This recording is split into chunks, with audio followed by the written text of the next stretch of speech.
Bienvenidos a una edición más de Reinventando la Profesión, programa producido por la Barra Mexicana Colegio de Abogados. En esta ocasión nos acompaña un antiguo magistrado del Tribunal Electoral que además presidió la Comisión Interamericana de Derechos Humanos en Washington. Una de las grandes figuras, una figura icónica en el mundo del derecho.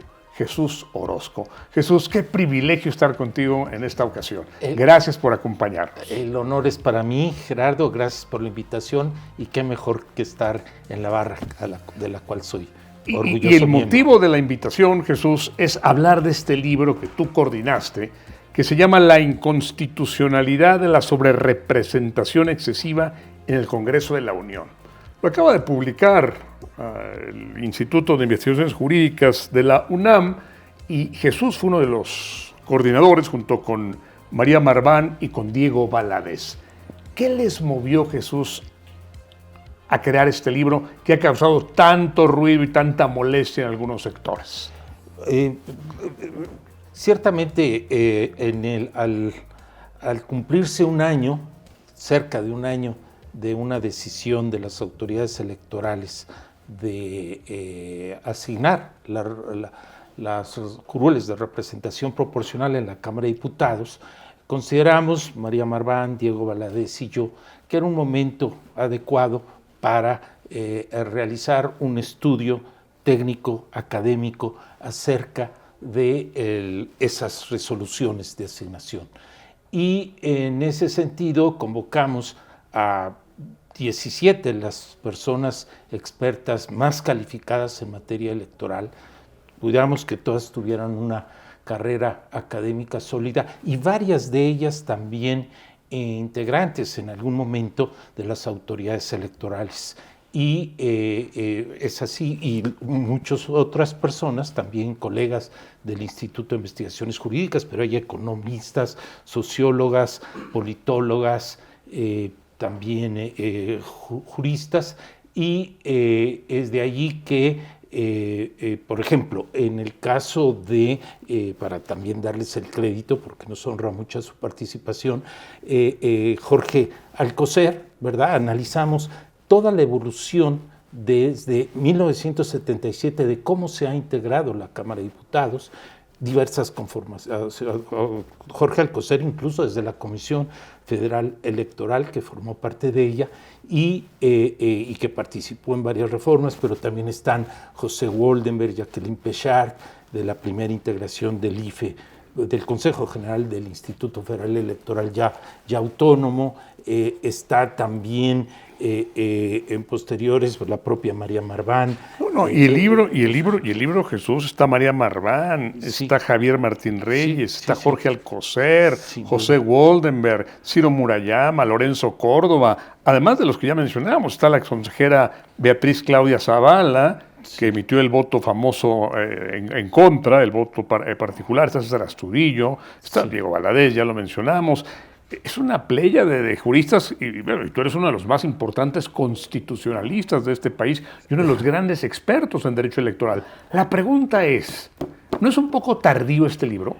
A ver, como señalaba, buscamos que un año ya con la objetividad, la ecuanimidad, hacer esta evaluación, pero también en el marco de la reforma electoral anunciada por la presidenta. Consideramos, es la conclusión a la que arribamos las personas de las que formamos parte de la obra colectiva, de que se trata, esas decisiones de las autoridades electorales para integrar la Cámara de Diputados es inconstitucional, es inconvencional, se crea una mayoría artificial, desde nuestra perspectiva indebida, porque con el 54% de la votación que tuvieron los partidos políticos que integraron la coalición, sigamos haciendo historia, y que es ganadora, pero se le da el 73% de la representación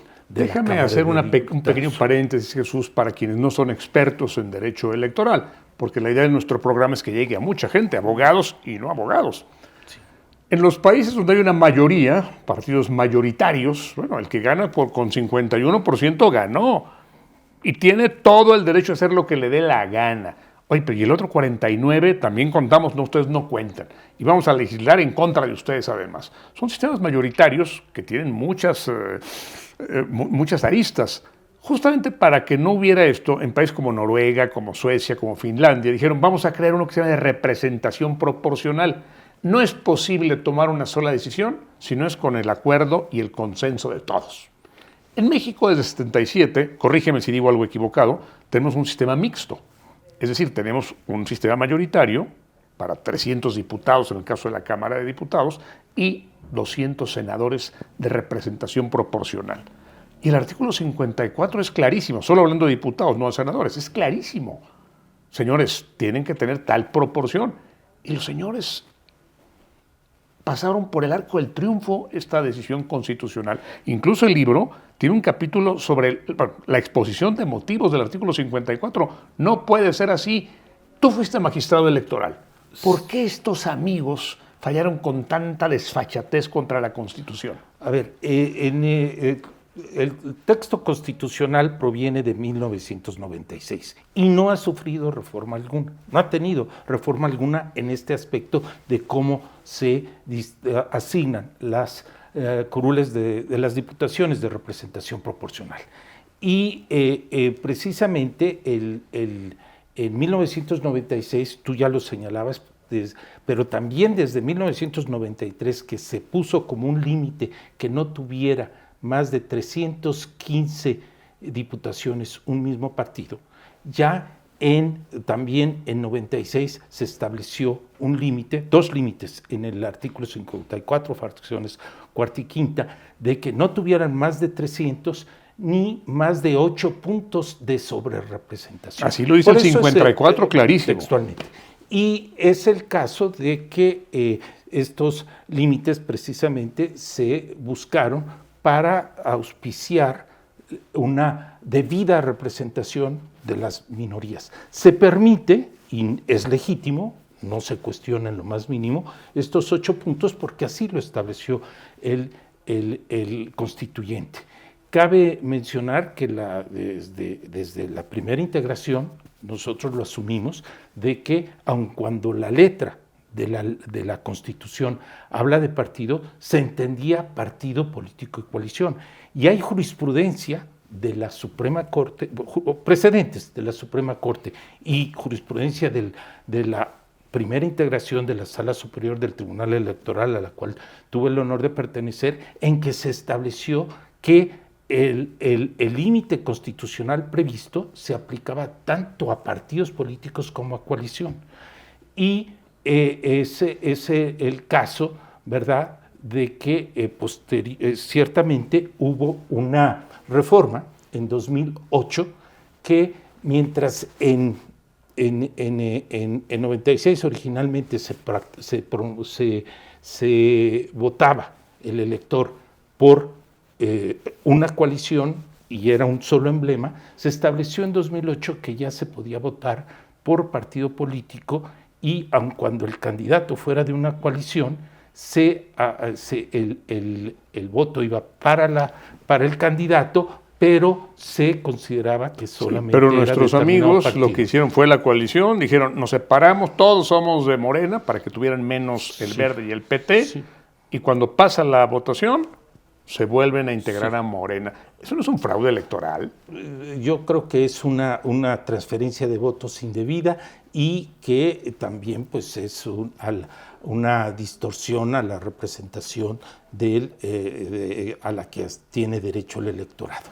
Quiero hacer referencia porque creo que es el quid que ha tenido el diferendo que ha habido, por ejemplo, entre lo que se sostiene en la sentencia y lo que las personas que participamos sostenemos. Y es que ponen énfasis en esta reforma de 2008, y por eso me quería referir de que solo habla en el desarrollo legal, ya nada más que los partidos políticos el electorado podía votar por partido político.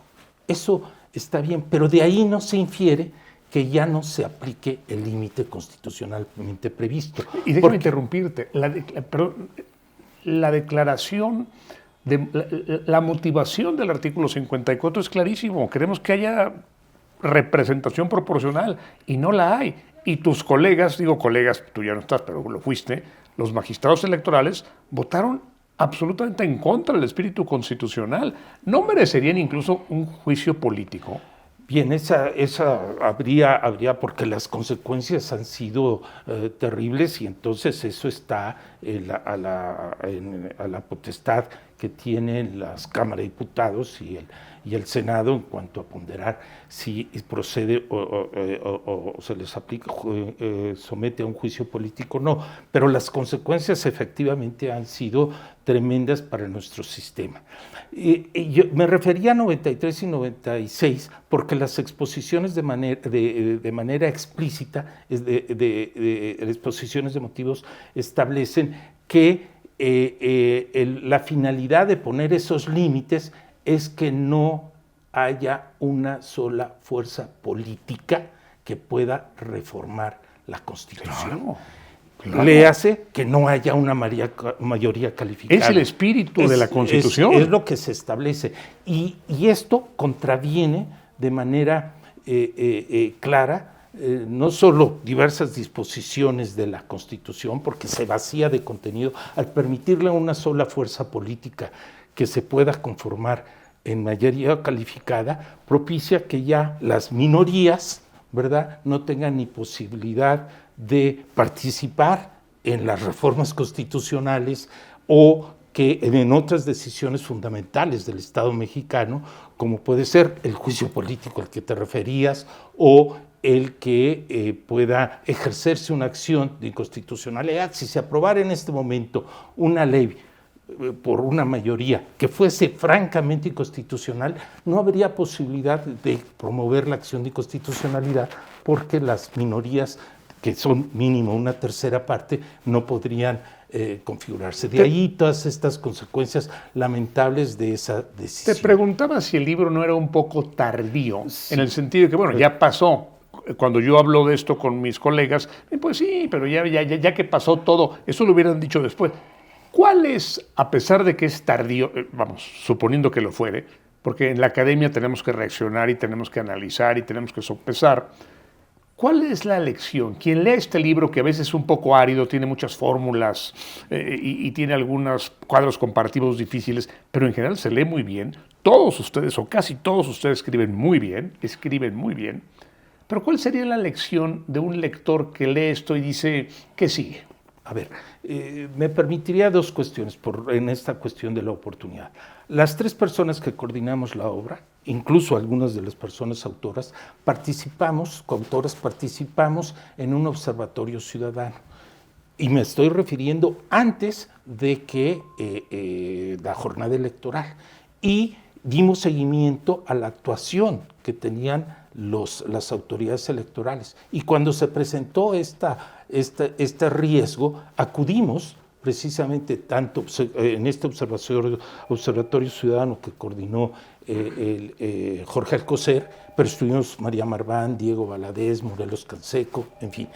Y planteamos tanto ante el Consejo General del INE como después que se tomó una decisión en contra de lo que nosotros habíamos alertado, y formulamos un amicus curiae que presentamos ante el Tribunal Electoral, que la mayoría nos desechó. Incluso solicitamos audiencia y solo nos recibieron dos, la magistrada Yanino Tálora y el magistrado Reyes Rodríguez, que al final tomó su decisión también de acuerdo con la mayoría. Pero eso es en cuanto al momento de por qué hasta ahora algunos de nosotros, y eso por un compromiso cívico, evidentemente, ¿no? Ahora, también la academia hace este momento, y es el momento porque estamos ante una reforma electoral anunciada, y si no se corrige esta situación, que puede propiciar que si se genera una coalición, ahora ya no por tres partidos, sino por 4 o 5. Sabemos que están solicitando su registro organizaciones políticas que son desprendimientos de Morena. Si se van a aumentar los partidos políticos se corre el riesgo precisamente de que integren una coalición con ese criterio indebido, injustificado, sin sustento de la Sala Superior del Tribunal Electoral, pues entonces van a quedar todavía más subrepresentados los partidos políticos minoritarios, y esto riñe con un régimen democrático. No es una democracia constitucional en donde no es nada más, sí, la mayoría puede tomar decisiones, pero siempre respetando los derechos de las minorías. Te hago dos preguntas muy concretas. ¿Qué tiene que hacer la comunidad de abogados organizada, la Barra Mexicana, en fin, todos los colegios que integran a los abogados? ¿Y qué tiene que hacer el ciudadano de la calle? ¿Qué tiene que hacer mi tía Lolita que vive en Nayarit o mi tía Pastora que vive en Durango? Es fundamental salvaguardar los derechos, decía, de la minoría. Entonces hay que participar e insistir en que esto se debe corregir. No puede seguir ocurriendo porque nos aparta de una democracia constitucional donde se ven avasallados los derechos de las minorías. Y en un momento insistiría en un aspecto que es técnico, siempre es cansado, pero admito que es difícil para a un público amplio, pero que me quisiera referir por qué efectivamente es que se violan los derechos de las minorías. Pero contestando tu pregunta, por ejemplo, está surgiendo un Frente Amplio Democrático del cual yo formo parte por convicción, y no es porque nos estén. Yo nunca he formado parte de un partido político, ¿no? Es la manera en que ejerzo mi independencia, de que si quiero votar para legislador o por alguien, para presidencia por otro, X, ¿verdad? Respetando quien sí es miembro de algún partido, pero yo nunca lo he sido. Entonces, no es que esté en la oposición. A ver, estoy a favor de la defensa de la democracia constitucional, de la defensa de la Constitución y no de los abusos, ¿verdad? Entonces, está, por ejemplo, una manera de participar es adherirse, puede ser adherirse a este Frente Amplio Democrático o insistir en los ámbitos que uno tenga la importancia de que haya una debida, que se corrija esta situación indebida de este criterio de interpretación del Tribunal Electoral. Y permíteme, Gerardo, quisiera puntualizar algo, porque no es que se pretenda uno de los argumentos de la Sala Superior, de la mayoría, ¿verdad?, de la Sala Superior, es de que decía la reforma de 2008, dice solo partido político, insisten en la literalidad. Pero ese criterio es incongruente, porque si realmente sostuvieran la literalidad de partido, es incongruente con lo que establece la fracción primera del propio artículo 54, que también se refiere a que para tener derecho a la representación, cada partido tendrá que acreditar haber registrado 2 candidatos en 200 distritos. Entonces, ¿por qué en la fracción cuarta pone tanto énfasis el Tribunal Electoral en decir, no, es que dice partido, pero después le tiene, no obstante que los partidos, si se entendiera como partido, ni el partido en lo individual, Morena, ni el Verde, ni el del Trabajo, acreditaron haber registrado. Se les tomó en cuenta los registros de candidatos a través de su coalición. Jesús, y esto que tú dices, cualquier persona con 2 dedos de frente lo entiende. Es que así debiera haber sido, pero no ocurrió. Infortunadamente, esta es una incongruencia que es una violación a los derechos humanos, a los derechos políticos electorales de los ciudadanos. O sea, les aplica, sí, aquí exiges la literalidad, pero por otro lado, aplicas y sí le das una interpretación distinta, y es un principio de interpretación que a un mismo término no que previsto en un ordenamiento, en diversas partes de un ordenamiento, no se les puede dar significados distintos. Cuando salió este libro, fui a comprar mi ejemplar. Volví una semana después a comprar otros 3 para regalar, ya no había. se agotó. Y me dicen que lo que más influyó fue una declaración del diputado Gutiérrez, que estaba muy enojado con este libro. ¿Por qué no se enojaron tanto los diputados, o Pues, algunos diputados? Bueno, a ver, es que lo que se está violando es el derecho al sufragio igual con el criterio que estableció la Sala Suprema. Clarísimo. Mientras que, para poner un ejemplo, mientras que cada curul de cada diputación del oficialismo, de Morena, Verde y del Trabajo les costó 100,000 votos del electorado, menos de 100,000 votos. Hay casos que, por ejemplo, en el caso de, como es Movimiento Ciudadano, que les costó 270,000 votos. Entonces, por cada curul. Entonces, eso tiene un diferente peso, un diferente valor que le está dando, no el del electorado, se lo está dando una indebida aplicación de la Sala Superior del Tribunal Electoral. ¿Qué les molesta? A lo mejor que se evidencie esto y que pueda implicar que tenga, si hubiese una conciencia por parte de la ciudadanía con mayor firmeza, percatarse que esto no debe ocurrir, porque ahorita pueden ser una mayoría, pero después pueden cambiar. No, hoy vamos hacia el totalitarismo con esto. Pues infortunadamente es un riesgo alto. Hemos visto cómo se han dado una serie, con esa mayoría calificada artificial, una serie de reformas que son contrarias a los derechos humanos, estoy convencido, como es la reforma judicial, la militarización de la seguridad pública, la desaparición de órganos constitucionales autónomos. O sea, es un riesgo muy alto de convertirnos en un régimen totalitario. Déjame hacerte una pregunta que no tiene que ver ni con el libro ni con el derecho. Tiene que ver con la perspectiva política. ¿Cómo vislumbras las elecciones de 2027? No es el tema, puedes no contestar la pregunta. No, a ver, es claro que hay una mayoría, ¿verdad? Que ha venido estableciendo, pero hablamos de una mayoría del 54%. No del 73% que pretenden sostener. Pero sí, es una mayoría, si vemos el resultado de 24, es legítima, nadie cuestiona. Haría un comentario antes de referirme a lo del 27.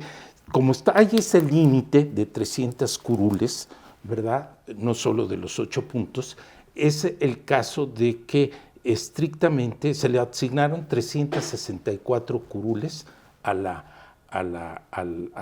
los partidos políticos del oficialismo, de la coalición.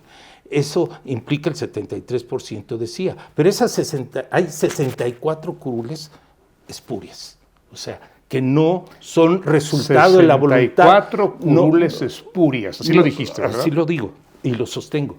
Es el caso de que si se debía haber aplicado, como lo establece la Constitución, que el límite de 8 puntos y de 300 curules habrían tenido una mayoría,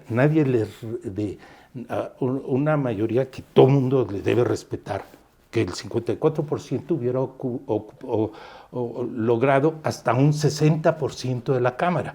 ¿Por qué? Porque está el límite de los que 300 perdieron muy poquito. Bueno, pero se le 54 ganó y 46 perdió. Y esos 43 tienen que tener voz, esos 46. Exactamente, que solo recibieron el 27% de las curules. Jesús, podremos seguir hablando horas y horas y bueno, y horas. Y está hablar con un sabio como tú siempre es iluminador para todos. Eres muy generoso. El libro ya se acabó, espero que saquen una reedición pronto. Hay que invitar a Mónica González Contró a que reedite pronto el libro. Es la directora del instituto, pero mientras tanto se puede ver en línea. Sin duda, es acceso libre, gratuito.